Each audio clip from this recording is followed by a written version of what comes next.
All right. Excited that you wanted to learn a little bit more about the history. Certified facilitators, hello everyone out there. My name is Aaron O'Connell. I am the Director of Learning and Development for the National Curriculum and Training Institute. My gentleman over there, he is my co-host today, my co-partner, as we think about the history. And so Alan, why don't you introduce yourself real quick and tell them what we're doing? Thank you, Aaron. Yes, my name is Alan Henry. I'm a master facilitator with Real Colors and NCTI, the National Curriculum Training Institute. And I have been with Real Colors NCTI for roughly 20 years, conducting Real Colors classes all over the country for all different types of professions and people. And excited to give you the brief walkthrough of history as you would in a regular class. So this is the first in a series of videos that we're going to create related to the history. So today we're going to focus, as Alan just said, we're going to focus on what it should look like or what it should sound like, what it could sound like and look like when you're delivering Real Colors for your foundational Real Colors classes. The second video that we will make is a much deeper dive into all the theorists and the theory and the doctors that have contributed to the creation of temperament theory that has got us to the wonderful Real Colors instrument that we all love so dearly. And so we'll have that video available for you also. So if you're looking for more information and to get much, much deeper into all the people that are involved in the creation of temperament theory and into the creation of the Real Colors tool, you'll definitely want to check out that video. So with all of that, Mr. Henry, would you walk us through a little demonstration of what Real Colors Foundational Workshop, the history portion, what that would look like? I'd be happy to. Fantastic. So first order of business, just want to say, don't skip the history. You need to talk about the history. It doesn't have to be long when you're conducting a class, but it's very important that you talk a little bit about it for a couple of reasons. One, it's your credibility. And that credibility really speaks to reason number two, particularly for Greens. Greens want to know why. And Greens also want to know, where does this come from? So basically, why am I going to listen to you? What do you know? And what is all this stuff? Where does it come from? What's the background? What's the foundation? They're curious, they're interested.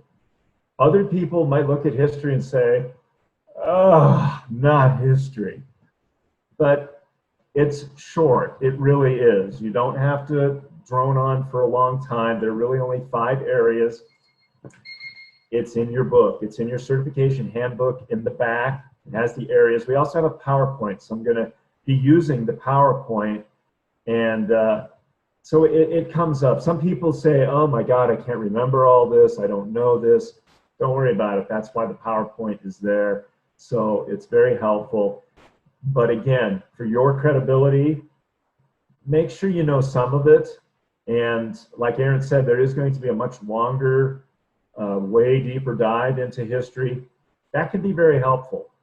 It's just helpful to increase your knowledge of personality theory, the history, where it all comes from, what it is, all the different people that researchers that have been involved in it. So anyhow, let me share my screen here. We'll get this up. Come on, cooperate. There. That's good. So, oops, I don't want to go from the beginning. This is our handy dandy PowerPoint slide. And there. All right, the theory and history of Real Colors.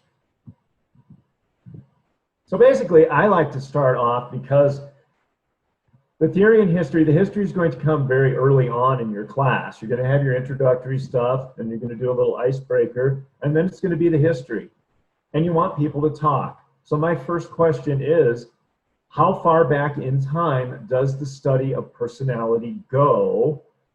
And you may take wild guesses. So then the class can just throw out numbers. Sometimes they throw out, the 1800s, the 1900s, 1876. And I'll say, oh no, that's good, but way further back. And some people will say, oh, Og the caveman or Dino the dinosaur. And it's like, well, yeah, maybe something happened there, but let's move up a little bit.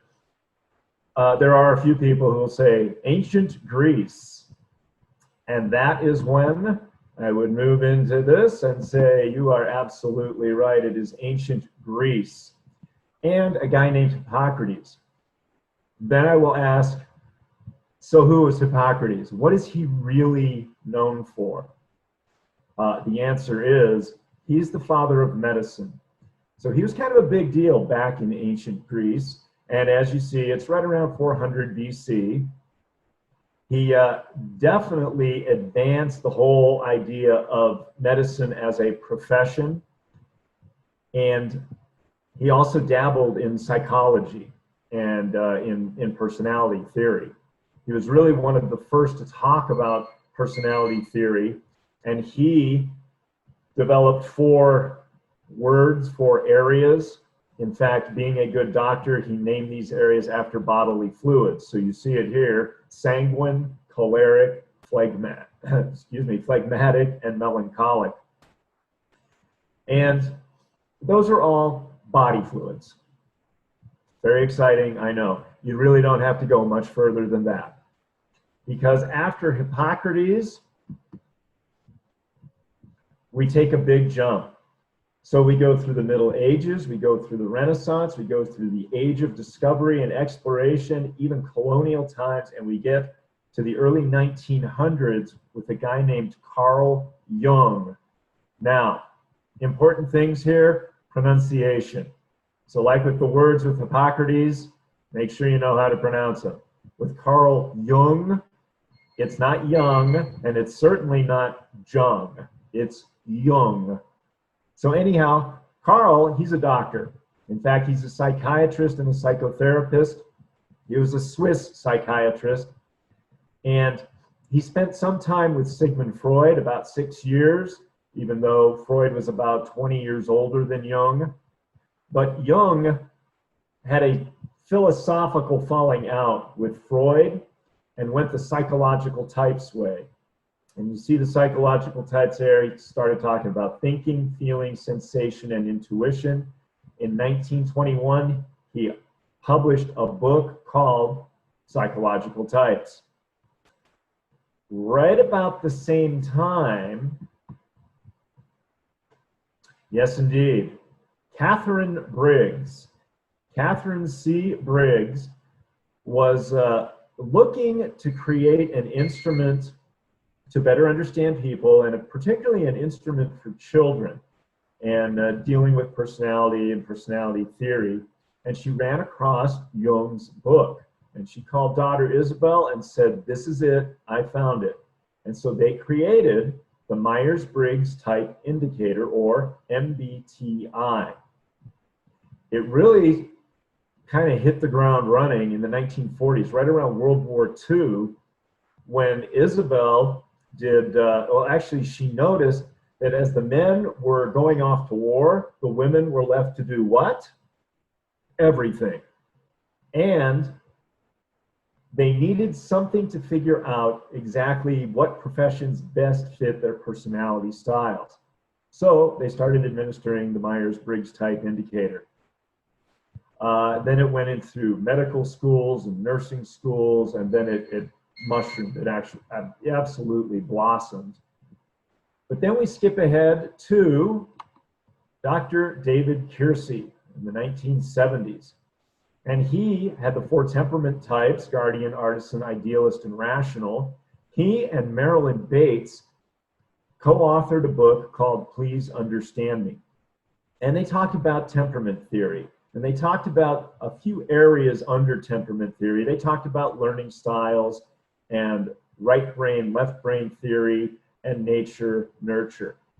And you can cover those areas when you're discussing the history, and in this part in particular, and particularly nature, nurture, because temperament is all about nature. Temperament is what you are born with. Nurture is what you get with your experiences through life. It's what you learn from your parents and your siblings and your co-workers and your teachers. So nature nurture falling under that temperament theory umbrella is certainly very important. And then your 4 learning styles, your auditory, visual, tactile, kinesthetic, and of course a combination. And then right brain and left brain theory, right brain people being creative and freer to express emotions and more in the past and the future, while left brain people are more logical and systematic and process oriented. And then that all leads into, boom, Real Colors in the early 1990s. And of course, we have gold, blue, green, and orange. Real Colors based off of David Keirsey's temperament theories, which is based directly off of Myers-Briggs, based off of Carl Jung, and right back to good old Hippocrates. There is your riveting walk through history. Back to you, Mr. O'Connell. Oh, that's great, Alan. Thank you so much for walking us through that and giving us a little demonstration of how quickly it can happen in a Real Color session. It doesn't have to be, like you mentioned, a long, drawn-out experience. You're going to touch the history, give just enough information to whet the appetite of those greens, establish your credibility, and then boom, move right into the next piece of your delivery. So fantastic. Thanks all for watching, and look out for that next video that we'll do on a much more deeper dive into personality and temperament theory. Thank you. Thanks a lot.